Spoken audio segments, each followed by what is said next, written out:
دوستو آج کی اس ویڈیو میں ہم دیکھیں گے کہ بہت سارے لوگ ایسے ہوتے ہیں جن کو یہ شکایت رہتی ہے اور جن کے مائنڈ میں ایک تھاٹ چلتا رہتا ہے کہ لوگ ہم سے محبت نہیں کرتے، میرے جو ریلیٹیو سے محبت نہیں کرتے ہیں، گھر میں بھی ایک ایسی فالتو کا تھاٹ آ جاتا ہے۔ اور اگر ایسا سچ بھی ہے تب بھی میں آپ کے ساتھ ایک حدیث شیئر کروں گا جس کو فالو کر کے، جس کو یوز کر کے آپ سے سب لوگ محبت کرنے لگیں گے۔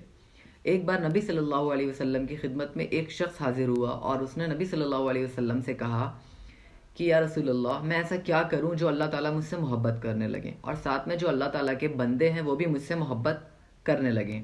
تو آپ صلی اللہ علیہ وسلم نے فرمایا کہ دنیا سے اعراض اور بے رخی اختیار کر لو، اللہ تعالیٰ تم سے محبت کرنے لگے گا۔ اور جو مال دولت لوگوں کے پاس ہے، لوگوں کے پاس مال دولت پیسہ یہ سب ہے، اس سے اعراض اور بے رخی اختیار کر لو، لوگ تم سے محبت کرنے لگیں گے۔ ویڈیو کیسا لگا ہے کامنٹ کر کے ضرور بتائیے گا، چینل کو سبسکرائب کریے۔ Thanks for watching.